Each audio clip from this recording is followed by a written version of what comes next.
Sejam muito bem-vindos, pessoal, a mais um vídeo. Agradeço mais uma vez vocês por estarem aqui para a gente trocar uma ideia, para a gente bater um papo. E meus amigos, chegou. É o dia das oitavas de finais da Libertadores para a equipe do Palmeiras. Então hoje o Palmeiras enfrenta o Universitário. E assim, eu vou ser bem sincero com vocês, embora o jogo não seja dentro do Allianz, é na casa do adversário, eu tenho uma boa perspectiva para o Palmeiras. Eu acho que o Palmeiras sai de lá com uma vitória. E olhe lá, que pode até sair de lá, digamos, com uma classificação virtual. É um jogo, galera, que o Palmeiras tem que chegar lá e tem tudo para fazer um placar mais elástico. Um placar ali de 2-0, num jogo bem controlado, sem, sabe, sem expor riscos. Eu acho que esse é um jogo que o Palmeiras tem que buscar hoje. E assim, vamos isolar o Campeonato Brasileiro, vamos isolar o momento de um futebol feio, ruim, deficitário que o Palmeiras passe. E se hoje Leila Pereira e Abel Ferreira quiser colocar o doce na boca das crianças, né, dos Abeletes e dos Leiletes, e fingir que tá tudo bem, que a equipe voltou a performar, é um excelente dia para fazer isso. É um excelente dia para fazer isso. E aí eu já falo para vocês o que vai acontecer. O Palmeiras vai vencer esse jogo por um placar que seja um pouco mais elástico, pelo menos por 2 gols de diferença ou até mais. E aí pronto. Aí acabou. Aí é contrato vitalício pro Abel, aí a Leila é a melhor presidente da história do Palmeiras, etc, etc. Porque a memória das pessoas, elas são curtas. As memórias das pessoas são curtas. Então é por esses e outros motivos que eu falo para você que é um excelente dia para o Palmeiras voltar a fazer a sua política que acontece dentro do Palmeiras e fingir que está tudo bem, que o mau desempenho ficou para trás e que agora é foco na Libertadores. E aí aguenta os Abeletes, os Leiletes, aí aguenta, aí aguenta. Bora pra vinheta e a gente já volta.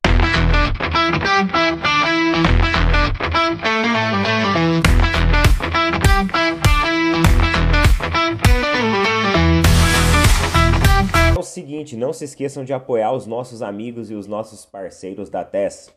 A TES é uma plataforma de agentes de inteligência artificial. É como se ela fosse um marketplace da inteligência artificial. É tipo assim, um mercado livre da inteligência artificial. É tipo uma Netflix da inteligência artificial. Você entra dentro dessa plataforma e você pode utilizar qualquer inteligência artificial que você conhece. Ah, Neto, eu utilizo lá o Gemini, eu utilizo o ChatGPT. Você pode utilizar sem nenhum tipo de limitação, tudo que tem direito à versão completa. E detalhe, pessoal, são mais de 200 plataformas dentro dessa interface. Você pode se comunicar com várias inteligências artificiais ao mesmo tempo. Ainda tem um recurso que uma vai corrigindo a outra para chegar no modelo daquilo que você quer mais rápido. Tu não precisa pagar altos valores nem nada não.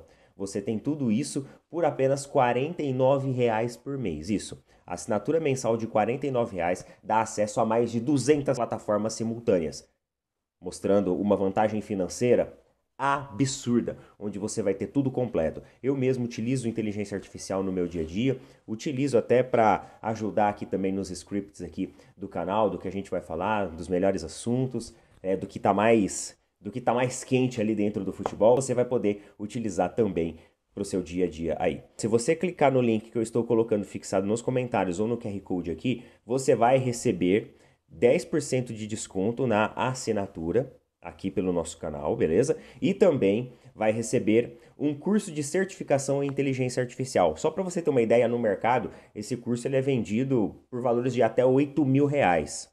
E você vai receber ele gratuitamente se você acessar aqui pelo canal do Opina Porco. Além disso, pessoal, você vai ajudar demais a nossa iniciativa, porque a partir do momento que eles verem que vocês estão assinando a plataforma da TES aqui pelo canal do Opina Porco, eles vão renovar o nosso ciclo também, vão continuar aqui, ó, essa parceria com a gente e vai fortalecer também aqui o canal do Opina Porco, tá bom? Então eu agradeço de coração você que tem interesse em conhecer o produto, clica aí, conheça a TES e eu tenho certeza que você vai gostar bastante. TES, galera, tamo junto. Vários e vários nomes surgiram aí e estão sendo especulados no Palmeiras. O Palmeiras, segundo o que a gente vê na mídia tradicional, na mídia independente, na mídia alternativa, nas redes sociais, o Palmeiras vai fazer uma reformulação geral. Carlos Miguel, contratação confirmada. Aí nós tivemos mais alguns nomes que estão sendo especulados, como o do Júlio Enciso, o do Arthur Melo, lá da Juventus, e também do Jefter, que é aquele jogador que está na Liga Escocesa, no futebol escocês. O Jefter, eu acredito que o Palmeiras já está avançando na contratação. O Arthur Melo, que é o da Juventus, o volante da Juventus, boataria. Não creio que o Palmeiras está atrás desse jogador. Não creio. Eu vi alguns portais alternativos, né, independentes, trazendo essa informação, mas assim, não me parece nada, sabe, assim, carimbado de notícia até agora. Então acredito que seja boataria sim. E aí também a gente tem o Enciso, que seria o investimento principal que o Palmeiras faz nesse momento. Então o Palmeiras está querendo juntar recursos, acumular recursos para colocar uma boa proposta na mesa. Tem gente falando que o Palmeiras colocou a proposta de 14 milhões de euros para a contratação do Enciso. Eu acho que é um valor extremamente baixo. Não acredito que o jogador será negociado dentro desses valores. É 20 milhões para cima. É daí para mais. Então, vamos observar. O Palmeiras quer todo mundo. Agora tem que ver se todo mundo vai vir para o Palmeiras. Ou se não passa apenas daquelas cortinas, né? Boas e velhas, boas e velhas, boas e velhas clássicas. Cortinas de fumaça no momento que o clube vive ali um momento conturbado. E vocês viram que a polícia, inclusive, parece que está conseguindo localizar os caras que depredaram o CT do Palmeiras, né?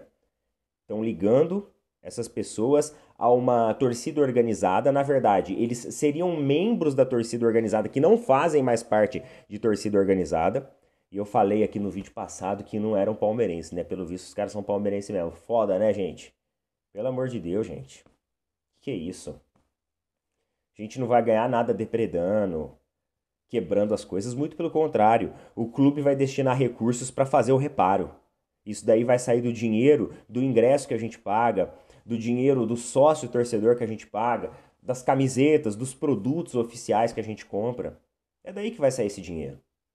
Não vai tirar dinheiro do salário do Abel. Não vai tirar dinheiro do salário da Leila, né? Do patrimônio da Leila. Vai sair dentro do próprio clube.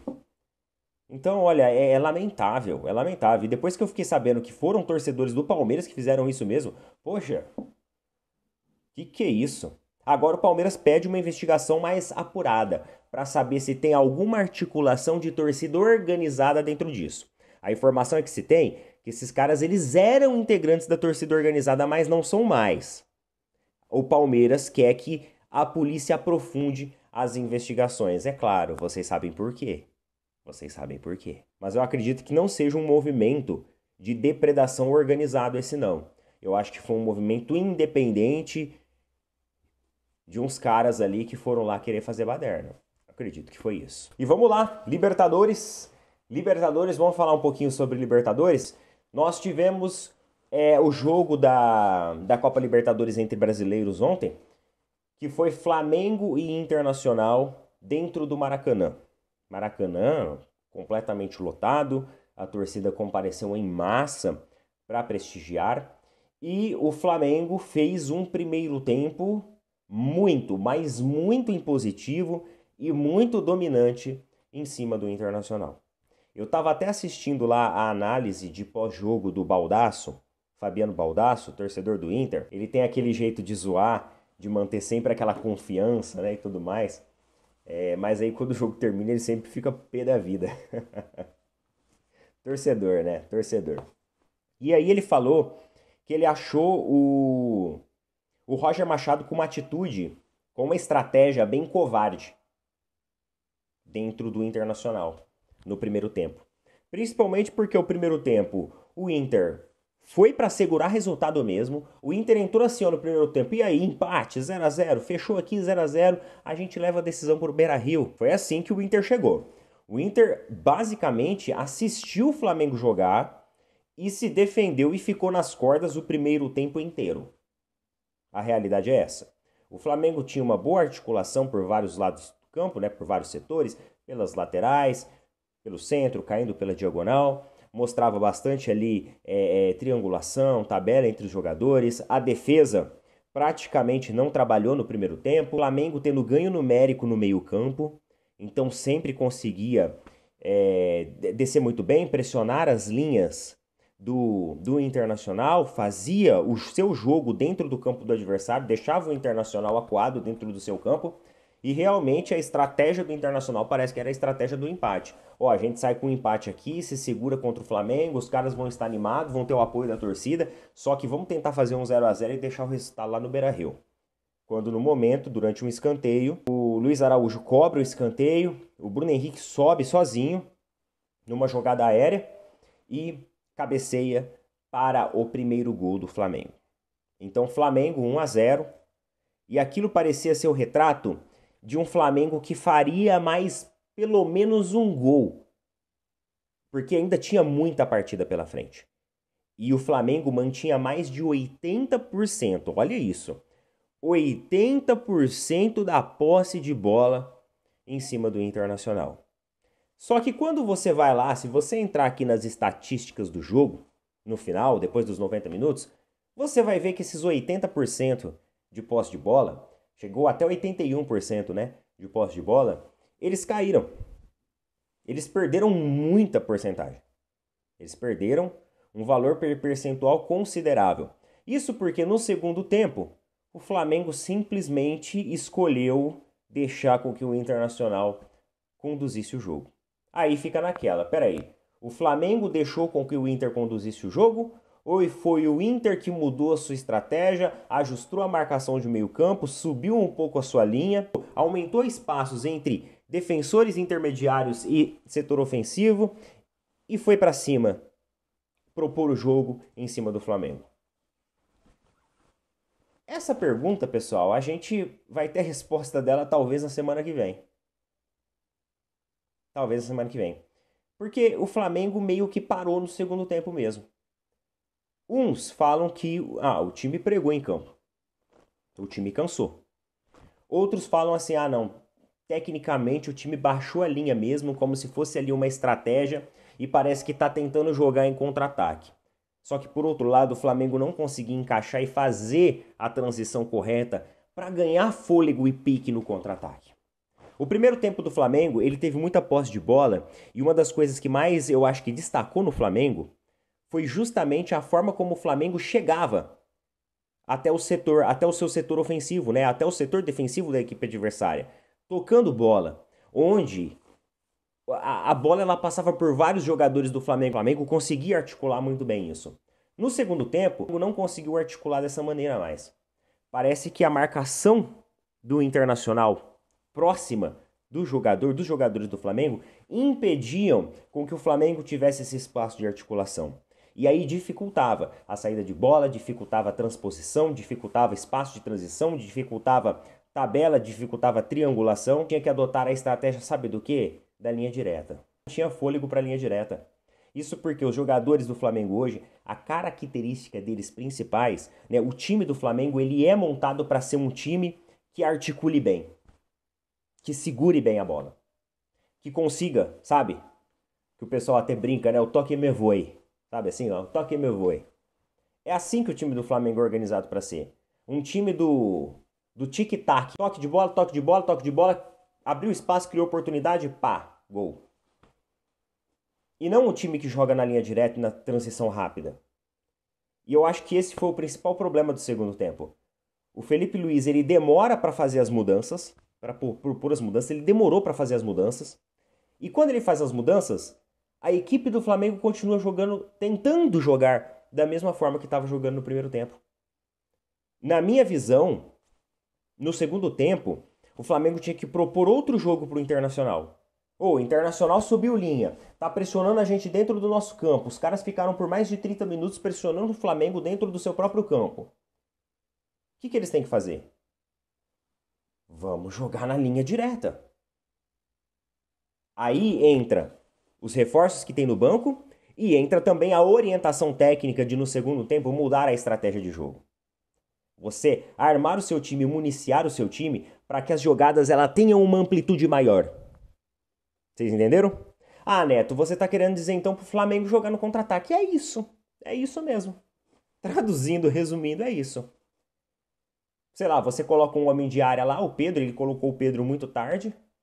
E, meu amigo, é bola espirrada pra frente e tenta sair ali alguém pra entregar essa bola no Pedro, pra dar uma assistência, pra servir ele, pra sair um gol. Parece que o Flamengo queria fazer isso de certa forma, só que os jogadores, eles não tinham a movimentação necessária pra isso.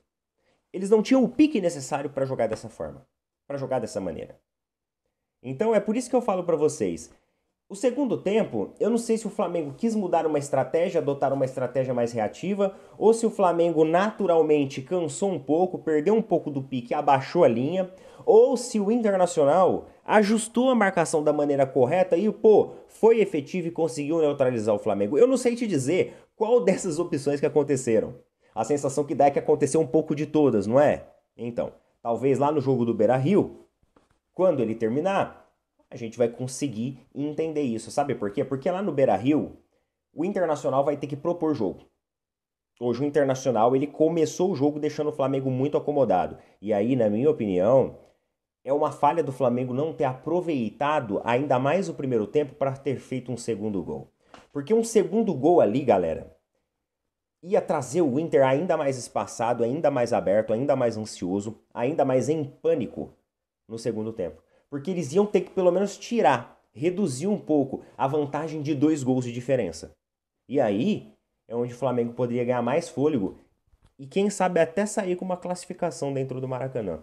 O primeiro gol do Flamengo ele foi relativamente cedo, dava pra ter buscado outra chance. Ainda no final do segundo tempo, teve outra chance, uma chance que o goleiro do Inter fez uma boa defesa, né, o Rocher, e terminou o jogo 1-0. É aquilo que eu falei no vídeo de ontem, que eu acreditaria que o Flamengo iria ganhar, mas eu apostaria em um placar extremamente raso. Um placar pouco elástico, de 1-0 ou 2-0 no máximo. E foi isso que aconteceu. Placar em aberto, o jogo está em aberto. Vamos ver na semana que vem como vai acontecer. Mas o que dizem aí as mídias gaúchas, pessoal lá do Baldaço, é que a estratégia do Roger Machado ela foi uma estratégia covarde no primeiro tempo. Vamos para a saideira então? Vamos para a notícia saideira? É o seguinte, ó. Notícia lá do Fogão Net, tá bom? Fogão Net, essa notícia aqui interessa a todos, que é sobre o que foi conversado do fair play financeiro. O que foi esboçado nessa reunião que teve na CBF? Saíram algumas informações pra gente que começa a delinear um pouco o que pode ser esse modelo de fair play financeiro aqui no futebol brasileiro para as próximas temporadas. Vamos dar uma olhada então? A CBF está no processo de criação de fair play financeiro, com o Sistema de Sustentabilidade Financeira, SSF, do futebol brasileiro. Segundo o que publica Diogo Dantas do jornal O Globo, nesta quarta-feira, o investimento de SAFs em contratações pode passar a ter limite. O debate está ocorrendo entre clubes na CBF e pode gerar esta limitação a investidores se não houver comprovação de receita. Assim, as SAFs só poderiam contratar de acordo com o que arrecadam. Injeção financeira e investimento seria permitido na parte estrutural, como na base e em centros de treinamento. A discussão ainda está em fase inicial, sem tratar de casos concretos do futebol. A ideia é ter um modelo final no dia 26 de novembro. Então vocês viram aqui que uma das especulações é que tenha um controle orçamentário maior dentro das SAFs. Mas e os clubes que não são SAFs? É isso que eu quero saber também. Porque não adianta a gente baixar uma regra só para SAFs. A gente tem que trazer também para os clubes que têm um modelo de gestão tradicional. Como, por exemplo, o Corinthians. Nós sabemos que hoje 5 clubes que vêm onerando o futebol, 4 deles são SAFs. Só que nós temos também um muito importante que onera o futebol brasileiro, chamado Corinthians. Mas isso aqui é só um esboço. É só um esboço que eu achei legal de trazer para vocês e de adiantar para vocês. Uma coisa que vai ser evitada aqui é essa questão de da contabilidade dos clubes, porque que nem, por exemplo, o Botafogo demorou para mostrar sua contabilidade, para publicar sua contabilidade. Com uma regra como essa, o Botafogo vai ser obrigado a apresentar no prazo, porque ele vai precisar liberar a questão ali das receitas e despesas, né, para poder fazer suas contratações e suas movimentações. Mas eu não sou a favor só da SAF entrar nisso não, e sim dos clubes como maneira geral. Mas vamos ver. Coloca nas opiniões aí. Tamo junto. Bom jogo para todo mundo aí, ó, do Parmeira. Valeu, falou, até mais.